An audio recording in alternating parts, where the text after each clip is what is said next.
है, लेकिन उन्होंने अपने करीबी विधायकों को क्यों बुलाया और इसके साथ साथ कांग्रेस पार्टी की के एक विधायक को क्यों बुलाया?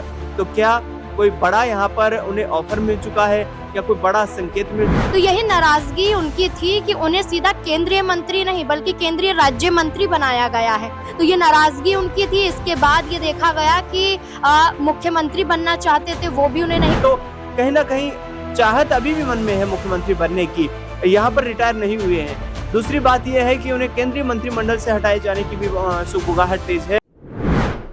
तो क्या हरियाणा में गिर जाएगी बीजेपी की सरकार? क्या राव इंद्रजीत और अनिल विज बिगाड़ेंगे नायब सिंह सैनी का खेल? दर्शकों, हरियाणा में भारतीय जनता पार्टी के दिन आजकल अच्छे नहीं चल रहे हैं और कारण है राव इंद्रजीत। राव इंद्रजीत सिंह 12 विधायकों के साथ आरती राव के आवास पर रात्रि भोज का आयोजन करते हैं, जिसके बाद भारतीय जनता पार्टी में हड़कंप मच जाता है। सवाल उठने लगते हैं कि आखिर ऐसे समय पर राव इंद्रजीत क्या साबित करना चाहते हैं? क्या कोई शक्ति प्रदर्शन है या फिर कोई बड़ी तैयारी चल रही है जिसका सीधा असर हरियाणा की सत्ता पर पड़ता हुआ नजर आएगा? बता दें कि राव इंद्रजीत ऐसे नेता माने जाते हैं जिनकी भारतीय जनता पार्टी के नेताओं से बनती नहीं है और खास तौर पर मुख्यमंत्रियों से तो, क्योंकि मनोहर लाल खट्टर सरकार में भी वो कहीं न कहीं नाराज थे सरकार की कार्यशैली से। इसके बाद नायब सिंह सैनी से भी उनकी बनती नहीं है और मुख्यमंत्री के जो मुख्यमंत्री पद है उसके दावेदार भी ये थे। लेकिन वो बात अलग है कि नायब सिंह सैनी को भारतीय जनता पार्टी की तरफ से मुख्यमंत्री बना दिया जाता है। लेकिन जहां एक तरफ अनिल विज लगातार कहीं न कहीं नायब सिंह सैनी से नाराज हैं, लगातार विवादित बयान दे रहे हैं, तो वहीं दूसरी तरफ राव इंद्रजीत सिंह 12 विधायकों के साथ आरती राव के आवास पर बैठक करते हैं, रात्रि भोज करते हैं। उसके बाद इस पूरे मुद्दे को लेकर कहीं न कहीं कई सवाल उठने लगते हैं कि आखिर बीजेपी में चल क्या रहा है और क्या वाकई में नायब सिंह सैनी की जो सरकार है वो पूरे 5 साल अपने समाप्त नहीं कर पाएगी। मेरे साथ दिनेश मौजूद हैं। दिनेश, आप खुद हरियाणा से हैं और हरियाणा की राजनीति वो करीब से जानते हैं। कैसे देख रहे हैं आप राव इंद्रजीत सिंह जो अहिरवाल बेल्ट है वहां पर काफी पकड़ रखते हैं, लेकिन इसके बावजूद जिस तरीके से लगातार विधायकों के साथ रात्रि भोज कर रहे हैं, और क्या संकेत देना चाहते हैं? देखिए सिराज, इसके सियासी मायने निकाले जाएं ये भी एक तर्कसंगत सवाल है और ये एक शिष्टाचार मुलाकात भी हो सकती है, क्योंकि चंडीगढ़ में राव इंद्रजीत सिंह के पास इससे पहले कोई ठिकाना नहीं था जहां पर वो अपने पक्ष के, अपने खेमे के विधायकों को बुलाकर वहां पर कोई चर्चा कर सके, कोई पार्टी रख सके। तो ऐसे में अब जो इस सरकार बनी है इसमें आरती राव जो है वो केंद्रीय राज्य सरकार में मंत्री हैं और ऐसे में उन्होंने वहां पर उनके आवास पर, यानी कि आरती राव के आवास पर ये मीटिंग बुलाई है, उसमें डिनर का भी आयोजन किया गया है। अब 2-3 चीजें यहाँ पर देखने लायक हैं। पहली चीज तो ये है कि राव इंद्रजीत सिंह का सियासी कद जो है वो मनोहर लाल खट्टर के मुकाबले बौना साबित दिखाई हो रहा है। हरियाणा में देखा जाए तो ये 2 ऐसे बड़े केंद्रीय मंत्री हैं जिनके इर्द गिर्द राजनीति घूमती है, लेकिन आरएसएस की पृष्ठभूमि से होने के नाते मनोहर लाल खट्टर केंद्रीय ऊर्जा मंत्री हैं और प्रधानमंत्री नरेंद्र मोदी के बीजेपी हाईकमान के ज्यादा करीबी हैं। तो वहां पर राव इंद्रजीत सिंह की तवज्जो उन्हें कम होती हुई दिखाई दे रही है। दूसरी चीज ये है कि उन्हें मुख्यमंत्री नहीं बनाया गया, ये भी एक बड़ी लड़ाई थी, क्योंकि 2024 के लोकसभा चुनाव को याद कीजिए, जब वो कहा था कि 4 जून के बाद बड़ा फैसला लूंगा, यानी कि 4 जून को जब सरकार नहीं बन जाएगी या भारतीय जनता पार्टी के समर्थन वाली सरकार बनेगी तो उसके बाद वो मुख्यमंत्री की कुर्सी को लेकर बड़े फैसले की बात कर रहे थे। वहां नाराजगी देखने को मिली। उसके बाद उनकी नाराजगी 1 महीने बाद फिर से आई जब उन्होंने कहा कि मैं 20 सालों से यही केंद्रीय मंत्री के पद पर बैठा हुआ हूं और मुझे आगे नहीं बढ़ाया जा रहा है। तो भारतीय जनता पार्टी से मैं जिस उम्मीद के साथ शामिल हुआ था वो बीजेपी भी मुझे कोई मजबूत यहाँ पर पद देने में कामयाबी नहीं हासिल कर पाई है, यानी कि उन्हें कोई बड़ी जिम्मेदारी इस सरकार में भी नहीं मिल पाई है। अब अहिरवाल के नेताओं को ही यहाँ पर शामिल किया जाना ये शक का दायरा और बढ़ा देता है, ये राजनीतिक चर्चा को और ज्यादा गर्म कर देता है, क्योंकि उनके समर्थित विधायक तो लगभग हर क्षेत्र में है, लेकिन उन्होंने अपने करीबी विधायकों को क्यों बुलाया और इसके साथ साथ कांग्रेस पार्टी की के एक विधायक को क्यों बुलाया? तो क्या कोई बड़ा यहाँ पर उन्हें ऑफर मिल चुका है या कोई बड़ा संकेत मिल चुका है? क्योंकि लगातार सीएम कुर्सी की चाहत को लेकर के राव लगातार बयानबाजी करते रहे हैं और अभी भी उन्होंने हाल ही में भी कहा कि मैं बिल्कुल फिट हूं, मैं टायर्ड और रिटायर्ड नहीं हूं। तो ऐसे में यदि बीजेपी ये बड़ा फैसला लेना चाहे तो उस पैरामीटर पर भी वो खरा उतर सकते हैं। तो कहीं ना कहीं चाहत अभी भी मन में है मुख्यमंत्री बनने की, यहाँ पर रिटायर नहीं हुए हैं। दूसरी बात यह है कि उन्हें केंद्रीय मंत्रिमंडल से हटाए जाने की भी सुगबुगाहट तेज है। क्योंकि एक उम्र का जो पैरामीटर है, जो इक्वेशन है, उस पर वो खरा नहीं उतर पाएंगी, क्योंकि आगामी वक्त में पहली चीज तो उनकी बेटी कैबिनेट मंत्री है हरियाणा सरकार में, तो उन्हें केंद्र में मंत्री पद नहीं दिया जा सकता है। दूसरा ये है कि वो उम्र के पड़ाव को पार कर चुके हैं, तो ये एक बड़ी चीज है।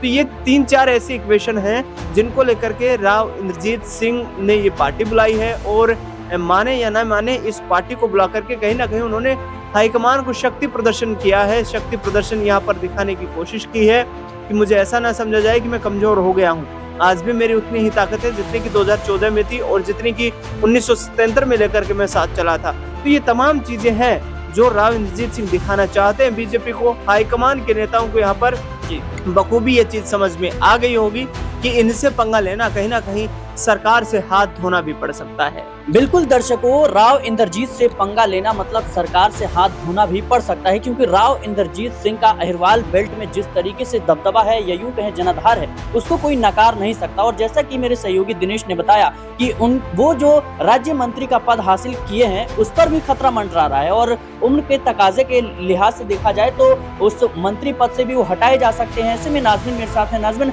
इस पूरे मामले को लेकर आप क्या कहेंगे? जिस तरीके से लगातार राव इंद्रजीत विधायकों से संपर्क कर रहे हैं, रात्रि भोज का आयोजन किया गया, आरती राव को लेकर अनिल विज जिस तरीके से कहीं ना कहीं बेकाबू नजर आते हैं, कैसे देख रहे हैं आप? बीजेपी में आखिर चल क्या रहा है? देखिए, भारतीय जनता पार्टी में मजबूती के दावे किए जाते हैं। ये कहा जाता है कि हरियाणा में भारतीय जनता पार्टी को तोड़ नहीं सकता कोई भी, चाहे कांग्रेस कितने भी यहाँ पर हथकंडे इस्तेमाल कर ले। लेकिन राव इंद्रजीत सिंह की बात करें तो वो कांग्रेस पार्टी में रहकर भी उन्होंने चुनाव सांसदी का लड़ा, चुनाव उन्होंने तब भी जीता, चुनाव बीजेपी में भी आके जीता। लेकिन जो कांग्रेस पार्टी में रहकर जो टीस थी राव इंद्रजीत सिंह की कि उन्हें मुख्यमंत्री नहीं बनाया गया। भूपेंद्र सिंह हुड्डा, जिसके साथ ना सिर्फ उन्होंने लॉ की शिक्षा हासिल की, ना उनके साथी थे, बल्कि एक वो प्रतिद्वंदी के रूप में भी देखते थे कि भूपेंद्र सिंह हुड्डा आगे कि राव इंद्रजीत सिंह आगे, जो साथ थे वो खिलाफ भी कांग्रेस में हुए, और राव इंद्रजीत ने बिना कुछ कहे कांग्रेस पार्टी को छोड़ना सही समझा और 2014 में बीजेपी के साथ मिलकर चुनाव लड़ा और सांसदी का गुरुग्राम से चुनाव जीता। उसके बाद से भारतीय जनता पार्टी में केंद्रीय मंत्री बनाए गए हैं। लेकिन राव इंद्रजीत सिंह ने एक वक्त पर यह कहा था कि हमसे कम उम्र के लोग राजनीति में आते हैं, चुनाव लड़ते हैं, सांसद बनते हैं और सीधा केंद्र का पद उन्हें थमा दिया जाता है। यानी कि जो उम्र के इस पायदान पर पहुंच गए हैं कि उन्हें इतना तजुर्बा है, उन्हें इतना हुनर है, उन्हें मुख्यमंत्री पद तक भी नहीं पहुंचाया जाता है। तो यही नाराजगी उनकी थी कि उन्हें सीधा केंद्रीय मंत्री नहीं बल्कि केंद्रीय राज्य मंत्री बनाया गया है। तो ये नाराजगी उनकी थी। इसके बाद ये देखा गया कि मुख्यमंत्री बनना चाहते थे, वो भी उन्हें नहीं बनाया गया। लेकिन विधानसभा चुनाव में उनकी मांग थी कि उनकी बेटी चुनाव में उतरे विधानसभा के में, और जितने समर्थकों के वो नाम ले रहे हैं उनको भी टिकट दिया जाए। भारतीय जनता पार्टी में मनोहर लाल खट्टर ने ये इच्छा जाहिर की थी कि हम राव इंद्रजीत के समर्थकों को टिकट नहीं देने देंगे, बल्कि मनोहर लाल खट्टर ने दबाव बनाने की कोशिश की थी। और यही जो महेंद्रगढ़ से पूर्व विधायक थे, उन्होंने खुद इस बात का खुलासा किया था, रामविलास शर्मा ने, कि हम समर्थक थे राव इंद्रजीत के, इसलिए भारतीय जनता पार्टी के जरिए मनोहर लाल खट्टर ने कई लोगों के टिकट भी कटवाए, जिसमें से उनका भी नाम शामिल है। तो आप देखिए कि उस दौरान ये कदम तो उठाया गया, लेकिन उसके बावजूद राव इंद्रजीत के समर्थकों को टिकट मिला और सभी के सभी समर्थकों ने चुनाव जीत कर दिखाया। और आज भारतीय जनता पार्टी जिस मजबूती में है वो राव इंद्रजीत सिंह के बलबूते है। देखिए, अनिल विज हैं जो बब्बर शेर तो कहे जाते हैं, लेकिन अनिल विज वो भी हैं जिन पर कारण बताओ नोटिस भी जारी हो चुका है, सिर्फ और सिर्फ उनके बयानबाजी के आधार पर कि आप पार्टी की गतिविधियों के खिलाफ जा रहे हैं, पार्टी को ही बदनाम कर रहे हैं। अनिल विज मुख्यमंत्री बनने की होड़ में भी दिखाई दिए, लेकिन उन्हें वो पद नहीं मिला। लेकिन इसमें राव इंद्रजीत सिंह की बात करें, वो कहीं ना कहीं लायक नजर आते थे और कई बार का चुनाव जीतकर सांसद बनकर भारतीय जनता पार्टी को कई सीटों पर मजबूती दिलाकर कहीं ना कहीं भारतीय जनता पार्टी को उस मुकाम तक पहुंचाया। लेकिन आज अगर विधायकों के साथ डिनर है तो इस बात के संकेत राजनीतिक लिहाज से तो जरूर देखे जाएंगे और माना भी जा सकता है कि भारतीय जनता पार्टी में खलबली मच सकती है, क्योंकि किरण चौधरी से लेकर राव नरबीर से लेकर और इसके अलावा कई और मंत्रियों से लेकर सबने इस बात का जिक्र किया है कि डिनर है, डिनर तो होते रहते हैं, लेकिन इस डिनर के मायने राजनीतिक लिहाज से माने जा रहे हैं कि राव इंद्रजीत सिंह कोई बड़ा खेल खेल सकते हैं। बिल्कुल दर्शकों, राव इंद्रजीत सिंह कोई बड़ा खेल सकते हैं, ऐसे लगातार कयास लगाए जा रहे हैं, क्योंकि जिस तरीके से